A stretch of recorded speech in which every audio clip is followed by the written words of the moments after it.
Hello, everybody. My name is Dr. John Hobson here with Ben Allen, and we are talking with restorative practitioners from Restorative Gloucestershire about their work, about what they do. And we're very happy today to be joined by Ella Reese. I'm going to hand Ben over as the first questioner. Brilliant. So Ella, tell us a bit about yourself and how you got into restorative justice and practices. So I am doing a Masters by Research at the moment at University of Gloucestershire, and I did my undergrad there, and that's where I got into restorative justice and everything, I guess. I was introduced to Restorative Gloucestershire by a lecturer who suggested I look into them and their training and see if it's something I'd be interested in doing. And I was, so I did, and I did my 3-day training, which is where I met you. Yep. And yeah, that's where it all began, I guess. And I've been volunteering for 2 years now. Yeah, it's coming up to 2 years in December this year. God, time flies. Brilliant. So Ella, could you perhaps tell us a little bit then about what you do within your role? What does it mean to be a facilitator? So I've facilitated 6 cases, which doesn't seem like a lot over the 2-year period, but obviously they take a little bit of time. With all of those, I haven't led on those cases. I've co-facilitated them, so been with a more experienced member of the team, but that has been really valuable in actually learning a lot more about the process of facilitating and what it actually means and how to do it. And I've done a variety of different cases, so some have been like criminal justice based, some have been like community based, neighbourhoods, disputes, that kind of thing. So I've had quite a variety of experience over the 2 years. So, if there is a big difference, what's the difference perhaps between the criminal justice type cases and the community type cases?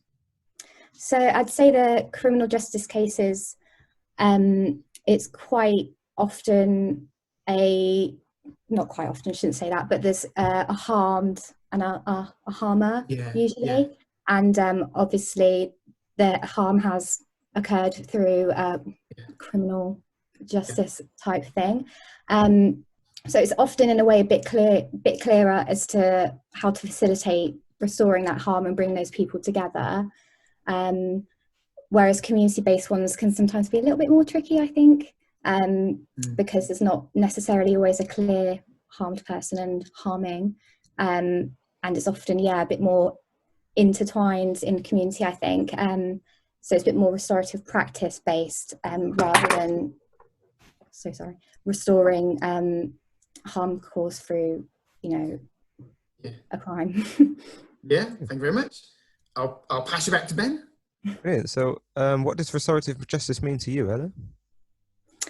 I think restorative justice is about repairing the harm caused within like the criminal justice system, but I think very much it relates to the wider restorative practice and what that means in terms of in a wider community-based sense, and how we can bring people together to repair relationships and harm that could be caused, and how to address issues that can be, restored between each other and not necessarily have to develop into a more serious thing.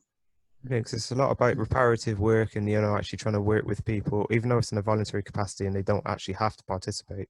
But if we do get the people to participate within the cases, that's often about reparative work, isn't it? Yeah, and it can be really, really rewarding for those people who, volunteer based, that do want to be involved in it. And I think through the cases that I've done, all of them being so different, but also so similar in a way, being that everyone seemed to have found the process really rewarding and actually got a lot more out of it than, just being like, oh, I'm sorry, whatever. And maybe not addressing and repairing that harm. Yeah, because it often actually takes a lot for somebody to participate within a restorative intervention, doesn't it? Because it's often perceived as a soft option, when actually, in fact, it's really not, isn't it? No, I definitely wouldn't say it's a soft option. I think, there's a lot of preparation work that goes into it for facilitators to make sure that everybody involved is prepared for it. And that can, you know, take a while with some people, maybe not as long with others, but I think it's very personal because you have to really address those issues and address how you're thinking, you know, how it's impacted you and how your behaviour might have impacted someone else. And that can be quite, a lot to unpack. Brilliant. I'll hand you over to John for the fourth question.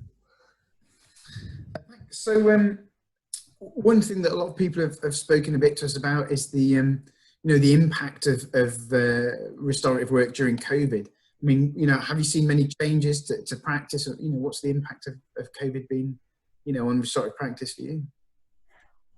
So I haven't done any cases over COVID myself, so I can't speak on that behalf of it. But I think as a whole, this might be wrong on this assumption, but I think there has been a lot more need for the work since COVID. I think a lot more people have been at home, which, you know, gives you more time to sit and think and be like, God, my neighbours are being noisy, for example.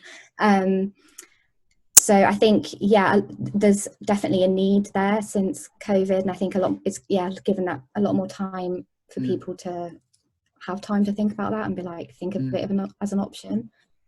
I think COVID has shown us quite a lot of community-based responses to harm, especially throughout the whole of COVID. Really, we've seen a lot more of a community shift, I think, because it's been needed. And I think that's really positive because it is bringing people together, which obviously is the nature of restorative practice as a whole.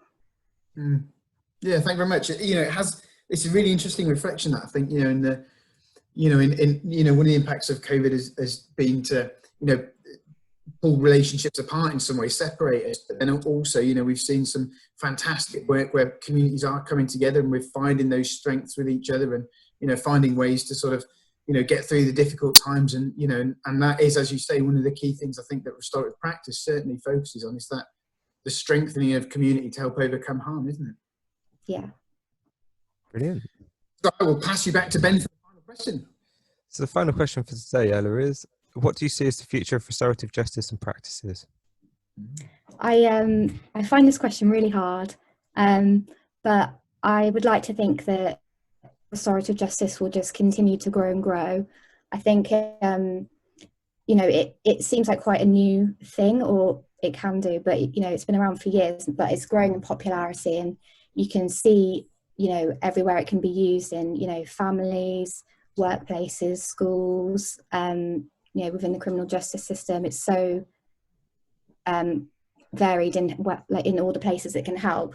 So I hope it continues to grow, and it, you know, we'll start to move towards possibly a bit more of like a community-based approach to addressing, you know, harm caused in the community and between relationships and stuff, and it becomes more normal, I guess. As I say, because the restorative principles, they can be actually applied to a whole host of different things, really, can't they? Yeah, and I think a lot of people do restorative justice and practice elements already, but they just might not know that's what it is and have that label. So I think the more awareness there is around it, and the more popular it is, and hopefully the more it is used. Brilliant. And just want to finish off the interview by saying thank you for your time. It's been really appreciated and been really good listening to you today. Thank you very much. Okay, thank you. Yeah.